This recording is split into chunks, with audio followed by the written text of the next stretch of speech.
The title itself connotes your relationship to these women, but you were conspicuously absent. So, it feels to me like a conscious choice. Can you talk more about the decision behind that? Absent from the movie? Mm-hmm. Yeah. Yeah, well, I think there is a narrative in the movie and something that was conscious from the beginning, which is that it's a movie made about them, for them, but also with them. I think there is this kind of meta narrative in the film of me making the movie with them. The first voice you hear in the movie is my voice behind the camera.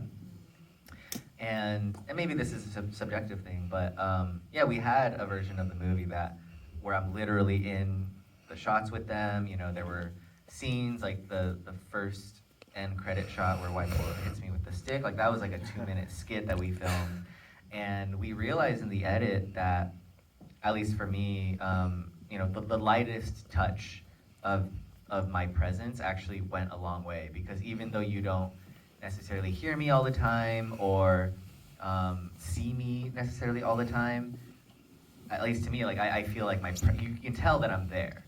And so it sort of felt a little bit, to me at least, it felt more genuine to just kind of be like, oh, you can feel his presence behind the camera, and obviously I'm in it a little bit, but that was at least my thinking. It was the lightest touch went a really long way. Like actually seeing myself too much felt sort of like self-aggrandizing. It's like, oh, like look at him. They're way cooler than I am. It wasn't like erasure by any means, but it was just sort of, you can feel my presence without having to see me, was my thought.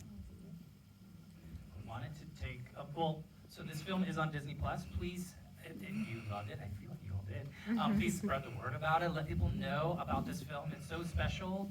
And then we talked earlier about your feature narrative, Didi, and not only did it premiere at Sundance, it won awards as well, and I got picked up by Focus Features, so congratulations on that. Yes, it's very exciting. I hear there's like a summer theatrical probably in motion, so that will be coming here. So put that again in your minds when it comes out. Anything about Didi or anything else you'd want to say to wrap this up? Well, first of all, yeah, thank you guys for coming. Truly, like, getting to share this movie in a theatrical setting with a crowded audience is like the best feeling in the world. Like getting you all, like hearing you laugh, hearing you like, it's such a special feeling as a filmmaker. And I think going back to this idea that these two are big screen movie stars. I mean, speaking of that, I don't know if that's what you're alluding to, but so the feature we shot here in Fremont. There's a grandmother character named Nai Nai, who's not really super based on Nai Nai's character, but it's loosely. And we were trying to cast a grandmother role for that character, and Joan Chen, who's a Bay Area legend, acting legend, she plays the mother in that movie, and she's again a legend. She's so good, and we were like, we need to find an actress who can be a proper scene partner to her. And we went down this rabbit hole trying to find an amazing, like a seasoned, well-trained actress to act alongside Joan Chen, and nothing was quite clicking, or we would be excited about somebody, and they were like, the role's too small.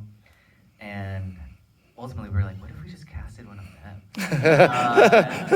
We've already shot this film, and we were like, they're so magnetic on camera. They have the most soulful eyes, but the infrastructure of narrative filmmaking is just a little bit different. There's our ADs right there.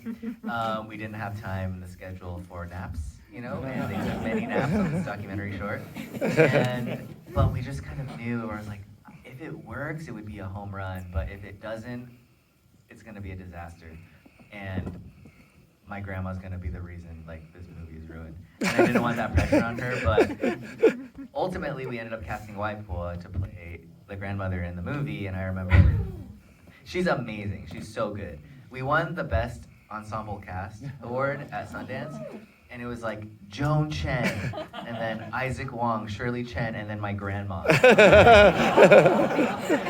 was like, what is happening? But I do remember Joan, we met, and she said yes to the role, but we hadn't offered it to her yet.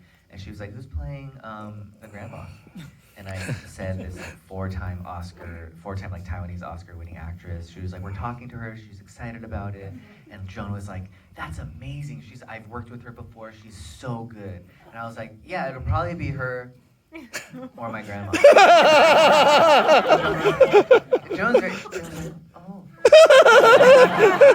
And I'm like, okay, I know where her allegiance is. And then a month later, we offered her the role. She said yes. We started going. She's like, who's playing, Nai Nai? Is it, I'm not going to say her name, but is it that actress? I was like, no. My grandma. And she was like, again, oh.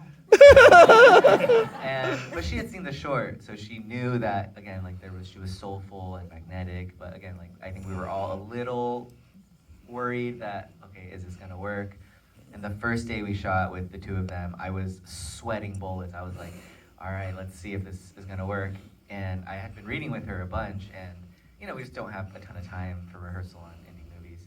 And like 5 minutes before we shot the scene, we were in, outside, and we're just like, Joan, let's read this, let's rehearse the scene 1,000,000 times before we shoot it. And we read it once, and I was like, okay, that was pretty good. And then Joan just puts her hand on my shoulder, and she goes, she's amazing, you're okay. And she walks away, and I was like, we should keep rehearsing. And then we rolled, and it was incredible. It was just like truly magic. All right, I think we are out of time. Sean, thank you so much for being here. Thank you guys.